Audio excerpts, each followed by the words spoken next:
नमस्कार,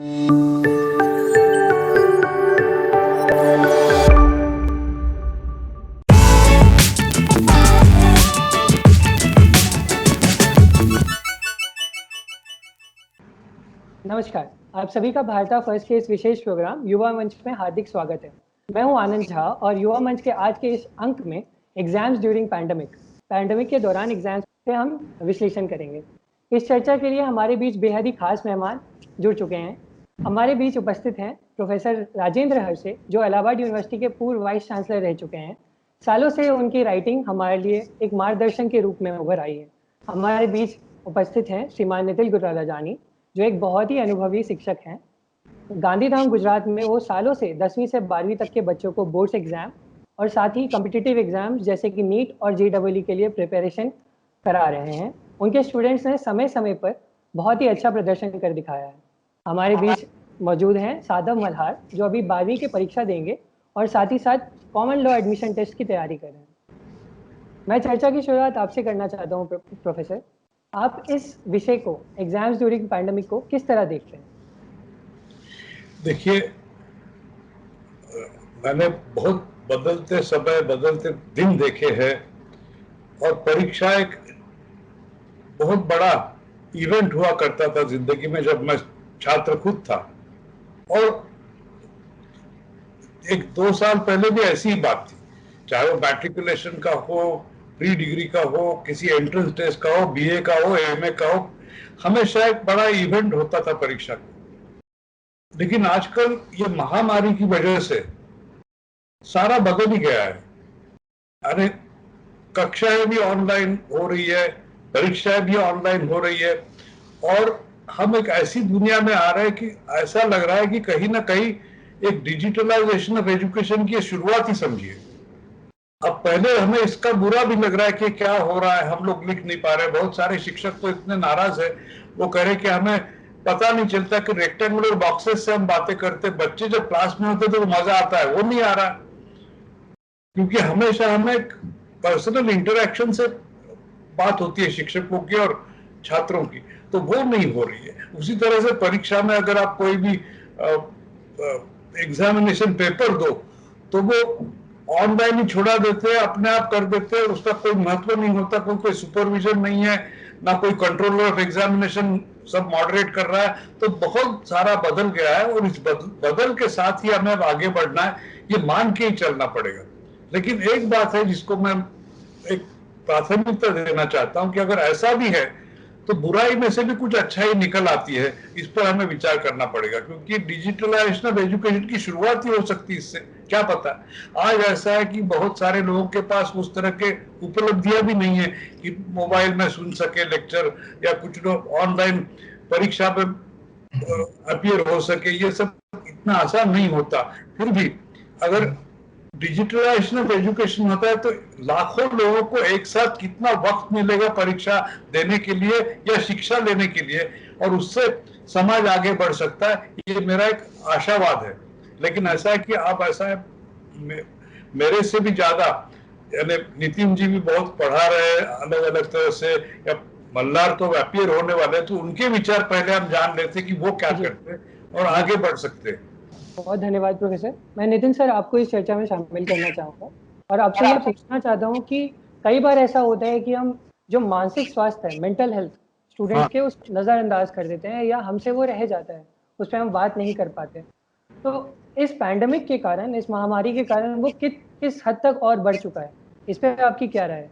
तो पहले ही मैं कहता हूँ, एक छोटी सी बात मैं कहना चाहता हूँ और आप सबसे बुजुर्ग होने के नाते मैं कहना चाहता हूँ कि आज मैं 72 साल का हो गया हूँ और आज भी मुझे कभी सपना आता है तो उसमें मुझे परीक्षा का सपना आता है और मुझे जवाब नहीं आ रहे, मैं कैसे करूं, इस तरह के सपने आज भी मुझे आते हैं।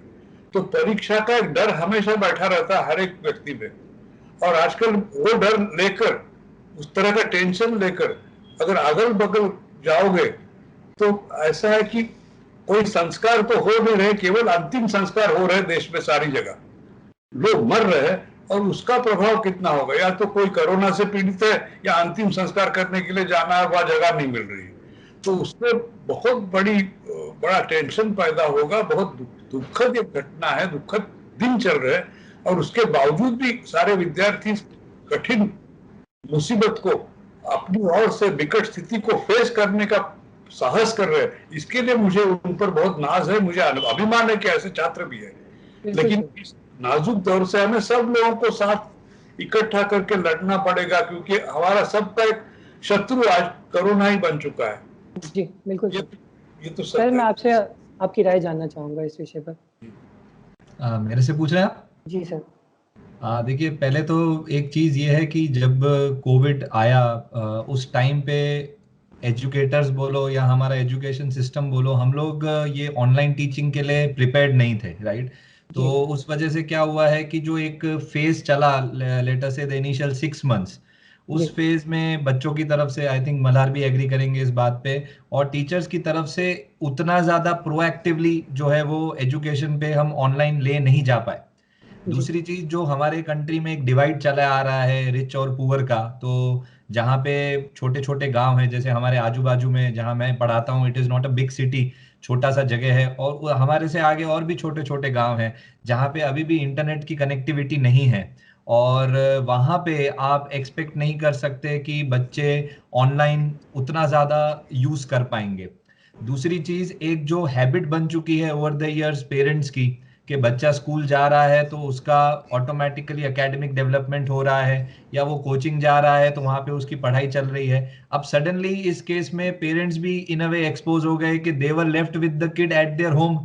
अब उन्हें भी समझ में नहीं आ रहा कि यार, अब 10 साल से तो मैंने कभी बच्चे को देखा ही नहीं कि किस तरीके से मैनेज करना है। सब कुछ एक एक ऑटोमेटेड प्रोसेस था जो हो रहा था अच्छे से।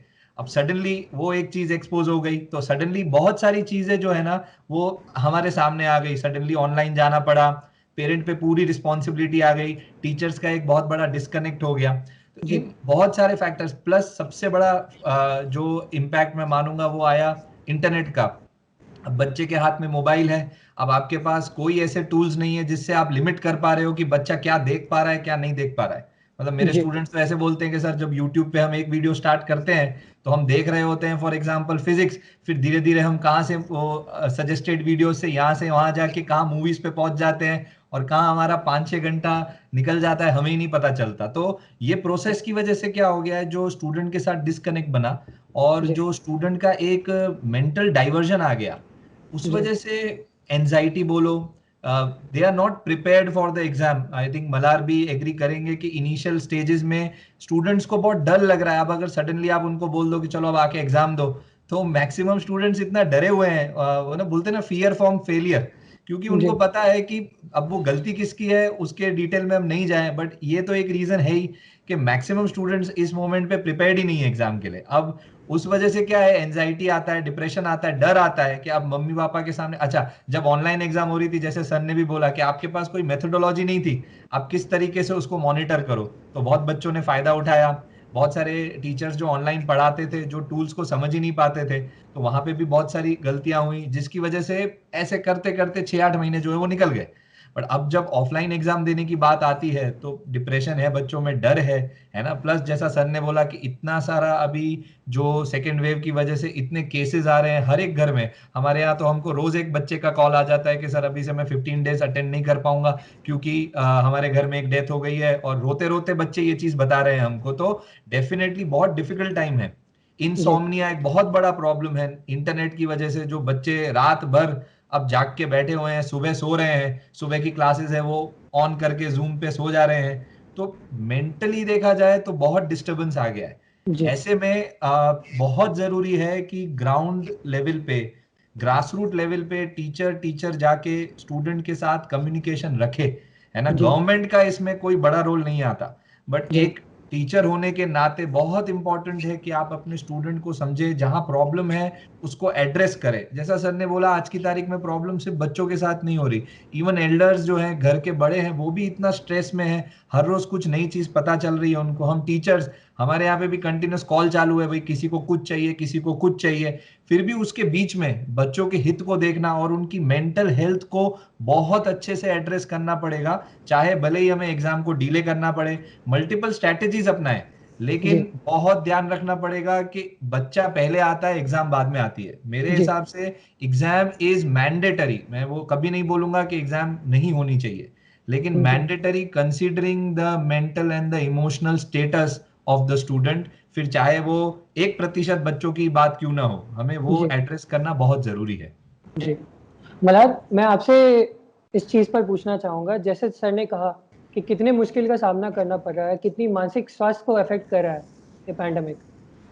पहले तो मैं आपसे पूछना चाहूंगा, आपको इसने कितना ज्यादा इफेक्ट किया है, और दूसरी बात ये कि आपके ग्रीवांसेस को कहीं एड्रेस प्रॉपर्ली किया जा रहा है या नहीं। इन दो चीजों पे आपकी राय जानना चाहूंगा। आनंद जी, पहले तो मैं आपको धन्यवाद कहना चाहूँगा, आपने मुझे शो पे बुलाया।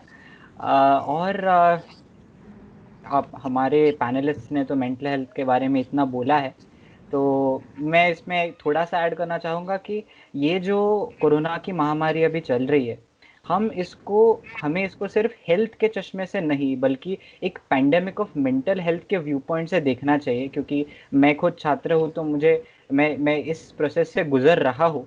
मुझे लगता है कि शिक्षा का अंतिम लक्ष्य ये सिर्फ इम्तिहान नहीं होना चाहिए, क्योंकि जब शिक्षा का विस्तार बड़ा हो तब मेंटल हेल्थ के मायने में शिक्षा ये दवाई की तरह काम करनी चाहिए, यानी दवाई की तरह काम करनी चाहिए और रोग का कारण नहीं बनना चाहिए। तो इसी बात को आगे लेकर मैं बोलूँगा कि मतलब वेल एजुकेटेड माइंड से बढ़कर अगर हमारा वेल कल्टिवेटेड माइंड हो, तब हम हमारे मेंटल हेल्थ इश्यूज से कोप अप करने में अधिक सक्षम बन सकते हैं।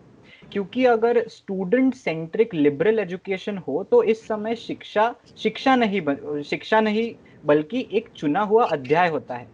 यानी एजुकेशन पनिशमेंट नहीं होगा, एक चुना हुआ अध्याय बन सकता है। इसलिए ये जो स्टूडेंट सेंट्रिक लिबरल एजुकेशन है, ये स्टूडेंट्स के नाते बहुत महत्वपूर्ण है इस कोरोना काल में, और हमें अपने मेंटल हेल्थ इश्यूज को टैकल करने में आत्मनिर्भर बना सकता है। और रही बात ग्रीवेंसेस की, तो मुझे ऐसा लगता है कि अगर कलेक्टिव कंसल्टेशन हो तो छात्रों की ग्रीवेंसेस सकारात्मक सॉल्यूशंस में बदल सकते हैं। क्योंकि आज मुझे एक कम्युनिकेशन गैप नजर आती है। आपको तो पता ही होगा, हमारे महाराष्ट्र राज्य में हमारे 12th स्टैंडर्ड के HSC बोर्ड एग्जामिनेशंस पोस्टपोन कर दिए हैं और उसकी कोई नोटिस भी नहीं आई है। तो एक सब जगह एंजाइटी फैली हुई है, अनसर्टेनिटी फैली हुई है। तो मुझे ऐसा लगता है कि वो जो कम्युनिकेशन गैप है एजुकेशन अथॉरिटीज में और स्टूडेंट्स में, वो प्लग करना बहुत ही ज़रूरी है। और यदि वो प्लग हो जाए तो छात्रों को विश्वास में लेकर आगे जो बाधाएं हमें फेस करनी पड़ेगी, वो हम सब मिलकर हल कर सकते हैं और एक विन विन सोल्यूशन ऐसा निकाल सकते हैं। धन्यवाद। बिल्कुल सहमत हूँ मैं एक आपकी चीज बात जरा से। ऐड करना चाहूंगा, और मैं सर से भी सजेशन लेना चाहूंगा कि सर, जैसे ये मेंटल हेल्थ जो है कहीं ना कहीं पे हमारे क्यूरिकुलम से बहुत मिसिंग है।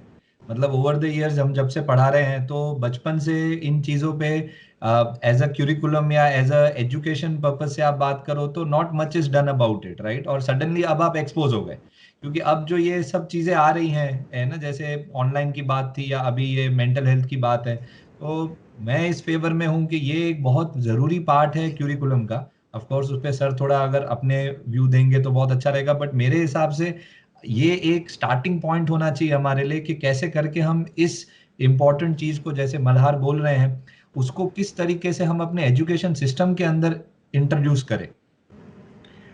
मैं बोल सकता हूँ कुछ?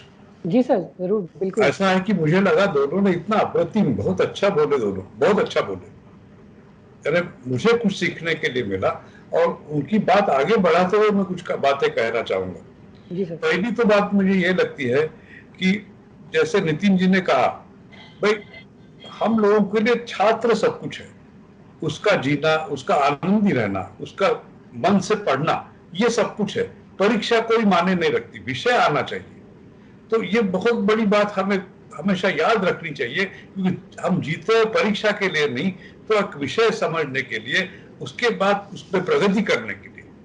दूसरी बात है जो मल्हार कह रहे थे कि दवा जैसे उसका उपयोग शिक्षा का होना चाहिए। ऐसा नहीं कि डर मन में बैठा हो या नींद नहीं आ रही रात रात, तो कहीं ना कहीं हम लोग चूक कर रहे हैं। या तो एक ऐसी बात भी मुझे लगती है कि जैसे मैं कुछ अपने अनुभव 2 मिनट बता सकता हूं। मैंने हमेशा MA को पढ़ाया, PhD के छात्रों को, और मैंने कभी अटेंडेंस नहीं लिया, क्योंकि ऐसे लगता था कि कोई जेलर जा रहा है, जेलर और पले रहा है, तो जो मुझे सुनना चाहता है वो सुने, नहीं सुनना चाहते तो बिल्कुल न सुने। जो मुझे क्लास में बिल्कुल विरोध करना चाहता है वो विरोध करे और कहे कि मुझे कुछ पढ़ाना ही नहीं आता। इतना मैं स्वातंत्र अपने बच्चों को देता था, क्योंकि स्वतंत्रता के बगैर कोई आदमी कभी ग्रो नहीं कर सकता। और ये बिल्कुल गलत बात है। हर बात कहने का अधिकार विद्यार्थियों को है।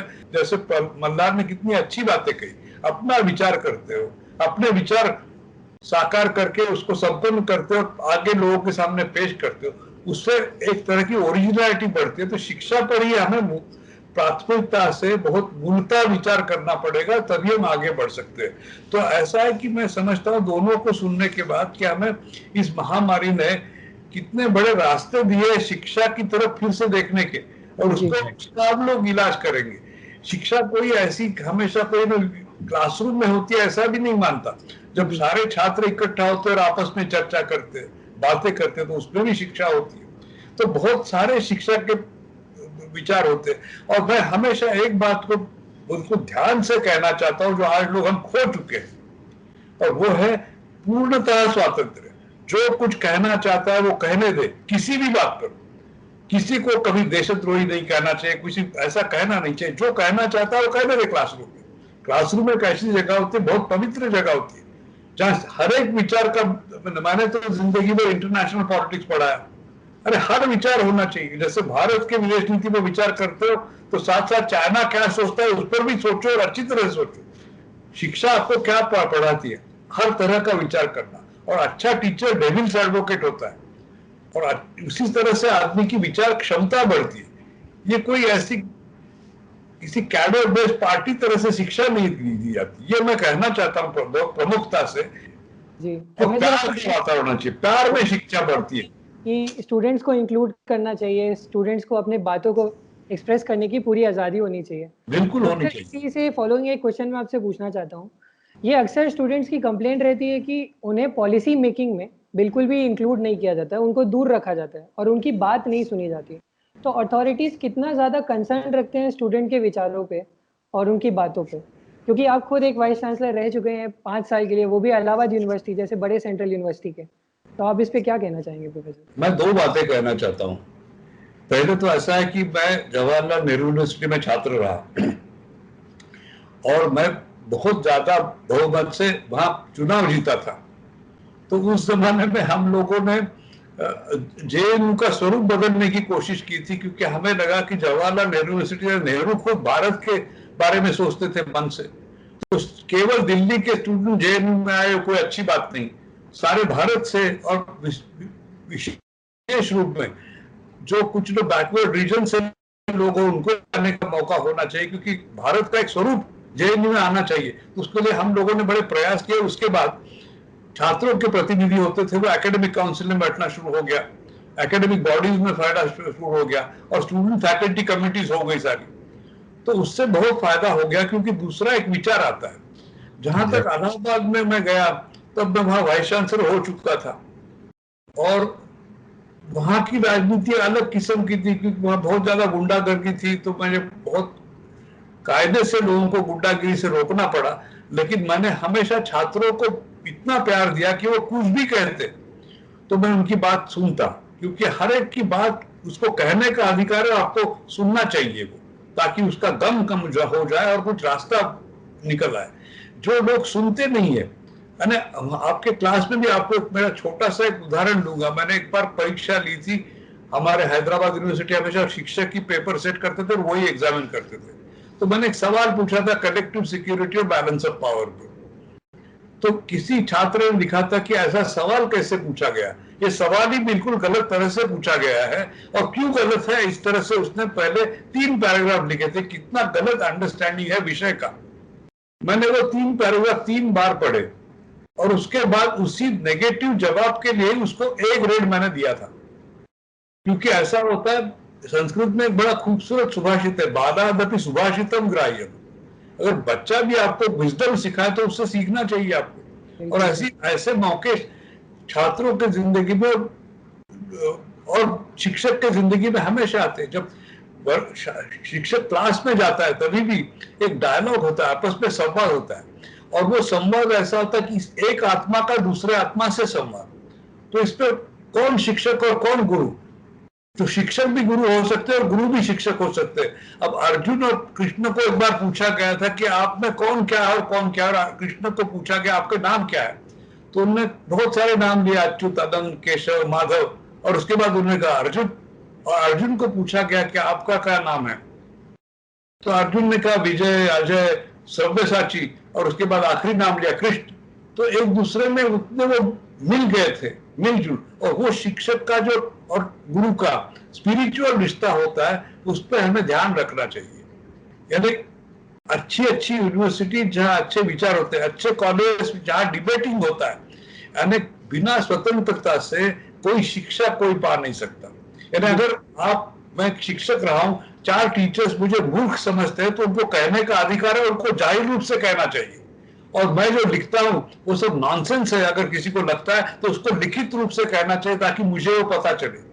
और इससे फ्रीडम पर मैं विश्वास करता हूं, क्योंकि मैं पेरिस में भी पढ़ा हूं, और हम लोग अपने टीचर से हमेशा विवाद करते थे।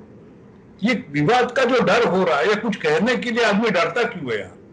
ऐसा होना नहीं चाहिए। लेकिन एक भय का वातावरण कभी शिक्षा अच्छी नहीं कर सकता। जी सर, और ये मेरा मानना है। बिल्कुल।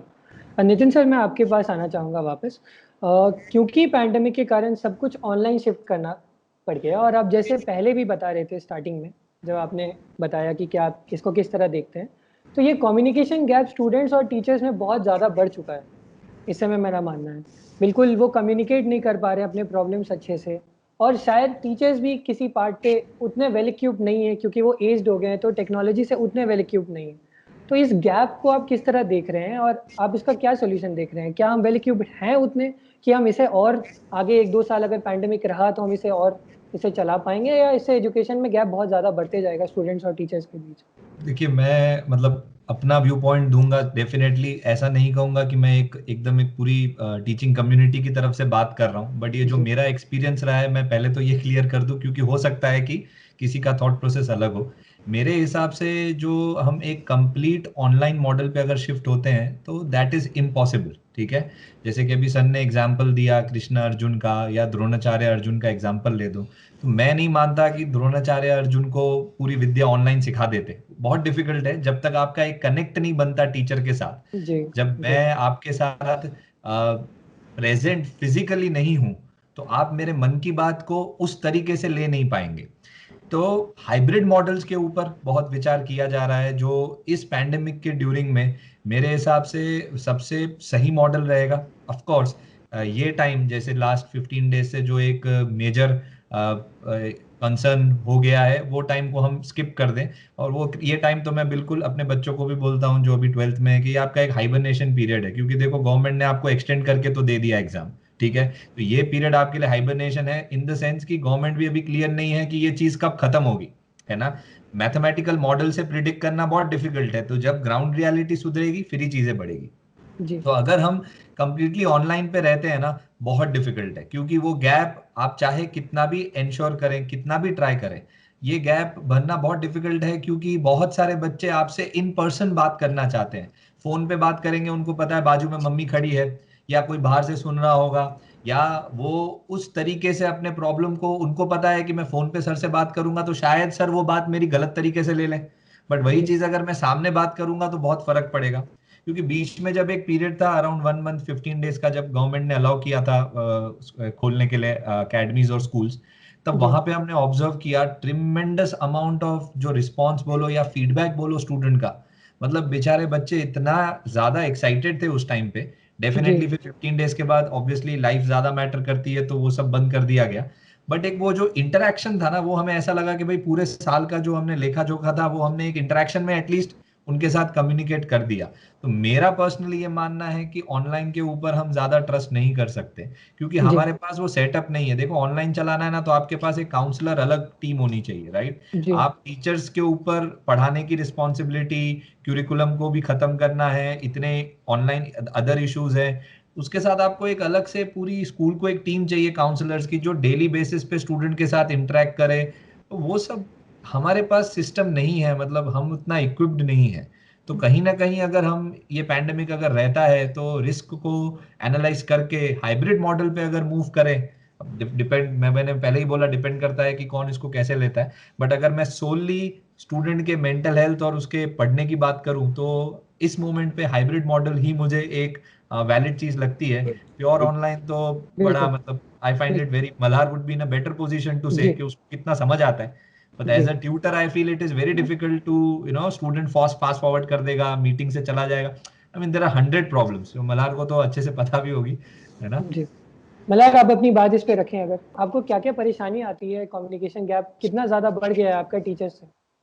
बिल्कुल बिल्कुल, ये बात तो सही है, क्योंकि जब हमारे ऑनलाइन क्लासेस होते हैं तभी इफ टीचर की कनेक्टिविटी अच्छी नहीं हो तो वैसे 40-45 मिनट्स ऐसे ही चले जाते हैं। तो मतलब स्टूडेंट्स भी बोर हो जाते हैं, तो स्टूडेंट्स लीव करने चले जाते हैं। और मतलब जूम पे तो सब एक दूसरे से बात चलती है, बहुत कम लोग ध्यान देते हैं। ये तो दिस इज अ रियलिटी, तो sad reality. So yes, as Nitin sir said, a hybrid model would be, I think, the best situation to work with. But I'll tell you that the situation in the state of Maharashtra and what the entire scenario is vis-a-vis boards, right? So अभी क्या है कि सरकार ने तो postpone कर दिए हमारी एग्जाम. तो ड्यू टू दी एंजाइटी क्या हो रहा है कि जो एंट्रेंस टेकर्स है, जो 12th में जो छात्र बैठते हैं उसमें majority people are entrance takers. So 14.5 lakh people sit for boards every year in the state of Maharashtra.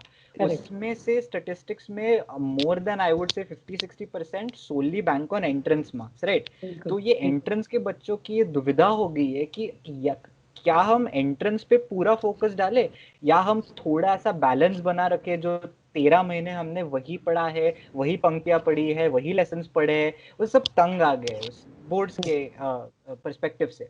उसी और में एक सर फॉलोइंग मैं क्वेश्चन आपसे पूछना चाहता हूँ, ये सोशल मीडिया पे कंटिन्यूअसली ये डिमांड आपके क्लास के बच्चे उठा रहे हैं कि कैंसिल बोर्ड एग्जाम्स, लेकिन जैसे राइट नितिन सर राइट. ने पॉइंट आउट किया कि बोर्ड एग्जाम्स आर इंडिस्पेंसिबल, उसको कैंसिल नहीं कर सकते, उसको पोस्टपोन कर सकते हैं। तो क्योंकि आप स्टूडेंट कम्युनिटी को यहाँ पे अभी रिप्रेजेंट कर रहे हैं, तो मैं आपसे जानना चाहूंगा आप किस तरह देखते हैं उसे, उस डिमांड को किस तरह? Right, it's a very relevant question. पहले तो मैं पूरी स्टूडेंट कम्युनिटी को रिप्रेजेंट नहीं कर सकता बिकॉज बहुत बहुत से डाइवर्स ओपिनियंस है, लेकिन मैं मेरी पर्सनल कैपेसिटी में मेरी जो राय है वो आपके सामने रखूंगा. तो अभी नितिन सर ने कहा है कि इंडिस्पेंसिबल तो है, लेकिन बोर्ड 12th के बोर्ड एग्जाम्स इंडिस्पेंसिबल नहीं है ऐसा मुझे पर्सनली लगता है. विशेष रूप से कोरोना काल में तो हरगिज नहीं है. क्योंकि सीन ऐसा है इधर कि महाराष्ट्र में बहुत 60-70,000 केसेस हर दिन आ रहे हैं. और सबसे बड़ी बात यह है कि vaccine is only for 18+ people, and जो मेजॉरिटी 12वीं के लड़के और 12वीं के बच्चे हैं दोज आर बिलो 18, राइट? और so that is why offline exams I think it is not sustainable, और वो अभी हो भी नहीं सकता. सो मुझे लगता है कि 4 चीज़ें हो सकती है अभी. पहली चीज़ तो वी रूल्ड आउट कि ऑफलाइन नहीं हो सकता. सेकेंड चीज़ वी रूल्ड आउट कि कैंसिल नहीं हो सकता. जो ट्विटर पे आज ही आई थिंक ट्विटर स्टॉर्म या कुछ तो हो रहा है, बहुत सारे बच्चे कैंसिलेशन की डिमांड बोल रहे हैं, बट मुझे ऐसा लगता है कि बहुत स्टूडेंट्स के पर्सपेक्टिव से वो अनफेयर डिमांड है. क्योंकि जो बच्चे जिनको 12वीं के मार्क्स मैटर करते हैं अंडर ग्रेजुएट के एडमिशन्स के लिए, तो उस स्टूडेंट्स को चांस नहीं मिलेगा अपना कॉम्पिटेंस मार्क्स में रिफ्लेक्ट करने का. So I don't think it is sustainable. So तीसरी बात क्या आती है पोस्टपोनमेंट की. अभी पोस्टपोनमेंट भी प्रूडेंट ऑप्शन नहीं है, क्योंकि अगर पोस्टपोन हो गया तो एंट्रेंसेस फिर से पोस्टपोन हो जाएगी and we can not afford to waste another year, right? और मेरी भी क्लैट की परीक्षा है, लॉ कॉलेजेस स्टार्ट होते हैं अगस्त में, तो वो टाइम टेबल सब खराब हो जाएगा. तो चौथा ऑप्शन जो है मुझे लगता है कि वो सबसे बढ़िया और सबसे विन विन ऑप्शन है, वो है ऑप्शन रखना. तो ये सीधी सी बात है कि ऑप्शन रखो 12वीं के बच्चों को. जिन बच्चों को 12वीं के मार्क्स अति महत्वपूर्ण है उनके फ्यूचर के पर्सपेक्टिव से, तो इन बच्चों को चांस दो एग्जाम देने की जब कोरोना महामारी का इफेक्ट कम हो. और बाकी के जो बच्चे हैं मेजॉरिटी जो एंट्रेंस टेकर्स है, उनको इंटरनल बेसिस पर इवैल्यूएट करो, प्रीलिम्स के मार्क्स पर, प्रोजेक्ट्स के मार्क्स पर, असाइनमेंट्स के मार्क्स पर, ओरल्स के मार्क्स पर. सो ये जो एग्रीगेट इवैल्यूएशन, जैसे आपने देखा 10th का सीबीएसई का जो केंद्र सरकार ने किया, 10th के बच्चों को चांस भी दिया। अगर कोई बच्चा इंटरनल इवैल्यूएशन से संतुष्ट नहीं है तो वो बच्चा डिमांड कर सकता है कि मुझे ऑफलाइन एग्जाम देनी है। So I think this is a win win situation, सब यहाँ जीत रहे हैं, सबका किसी की हानि नहीं हो रही। So I think this is a very prudent approach and our anxiety would be alleviated and we can focus on our entrance exams, which I think matters the most to us right now. बहुत अच्छी बात कही, बहुत अच्छी बात कही आपने। Professor, मैं आपके पास जाना चाहूँगा इसी से फॉलोइंग क्वेश्चन पूछते हुए। क्या प्रोफेसर आपको लगता है जो हमारा NTA है, नेशनल टेस्टिंग एजेंसी, और जो हमारी यूनिवर्सिटीज़ हैं, क्या वो इस पोजीशन में अभी वेल इक्विप्ड हैं एग्जाम कराने के इस महामारी में? क्योंकि पिछले साल भी उन्होंने बहुत पोस्टपोन किया और जब उन्होंने एग्जाम कंडक्ट करवाया तो ये देखा गया कि जहाँ जहाँ उन लोगों ने सोशल गैदरिंग करवाई, भले ही सारे प्रोटोकॉल फॉलो होने के बाद भी वहाँ कोरोना के केसेस शूट अप हो गए। तो आप इसे कैसे देखते हैं प्रोफेसर? नहीं, ठीक है, मतलब ऐसा है कि पहले तो मैं दो बातों के बारे में कहना चाहता हूँ। तो नितिन जी कह रहे हैं कि फिजिकल ऑप्शन भी एक बहुत बड़ा हो सकता है, हाइब्रिड ऑप्शन जिसको कहते हैं, फिजिकल ऑप्शन, थोड़ा फिजिकल थोड़ा ऑनलाइन, ये बहुत बड़ा ऑप्शन वो सजेस्ट कर रहे हैं, उस पर बहुत ध्यान देना पड़ेगा। दूसरी बात जो मल्हार कह रहे थे वो मुझे बहुत महत्वपूर्ण लगती है। हर परीक्षा एक जैसी नहीं होती और इतनी महत्वपूर्ण नहीं होती, तो उसके लिए आंतरिक कुछ अपने उपाय खोजो और उसके परीक्षा ले लो ताकि टेंशन भी चला जाए और काम भी हो। और जो महत्वपूर्ण परीक्षा है, जैसे कोई 12th स्टैंडर्ड में अपीयर होना चाहता है, बाद में लॉ स्कूल में जाना चाहता है, या कोई मेडिकल कॉलेज में, इंजीनियरिंग कॉलेज में जाना चाहता है, तो इस तरह से तैयारी करने का और काम करने का उनको वक्त और मौका दो जहाँ शांति भी हो, और उनके कुछ प्रतिनिधि उनको बोलने दो कैसे करना चाहिए, ताकि और भारत इतना विविधतापूर्ण देश है कि अनेक तरह के विचार अगर आप लोगे तो आपको उसका रास्ता हल करना आसान हो जाएगा। और छात्रों को यहाँ नहीं लेना, जो एक महत्वपूर्ण अंग होता है, उनके ही लिए परीक्षा होती है, वो मुझे बहुत बुरा लगता है कि उनको अगर पूछा जाए कि आप किस तरह से चाहते हो, अरे आखिर पढ़ाया किसके लिए जाता है?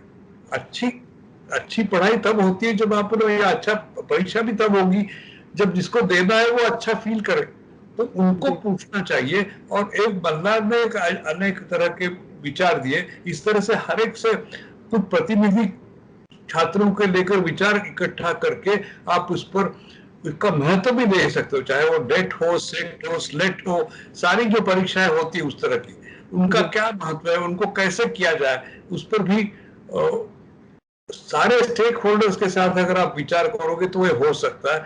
कोई भी किसी भी तरह की वहां आप कंपल्शन करने जाओगे तो कोई अच्छा उसका परिणाम हो नहीं सकता। अगर आपके पास एक आध वक्त है, 1 मिनट का, तो एक मैं कहानी बता सकता हूँ। बिल्कुल सर। हर वक्त तो एक छोटी सी कहानी। ऐसा था कि रविन्द्रनाथ टैगोर ने एक कहानी लिखी थी कि 2 भाई थे और दोनों बिल्कुल पढ़ना नहीं चाहते थे, लेकिन उनके पिता उनके पास ट्यूटर लाते थे। वो ट्यूटर लाने के बाद ट्यूटर देखते उसको कुछ तंग करते थे और ट्यूटर चला आता था हफ्ते 2 हफ्ते में, इस तरह चलता था, क्योंकि एक पढ़ना ही उनके लिए बड़ी मजबूरी हो गई, उनको बिल्कुल अच्छा नहीं लगता था। थोड़े दिनों के बाद एक ट्यूटर आया, उन्होंने कहा नहीं आज ऐसा पढ़ेगी नहीं, आनंद से करेंगे जो करना, चलो खेलने के लिए चलते।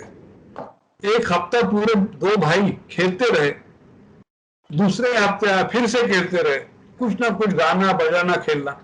उसके बाद क्या हुआ, उसके बाद 2 लड़के घूम रहे थे भाई, तो शिक्षक ने पूछा आसमान में कितने पंछी जा रहे?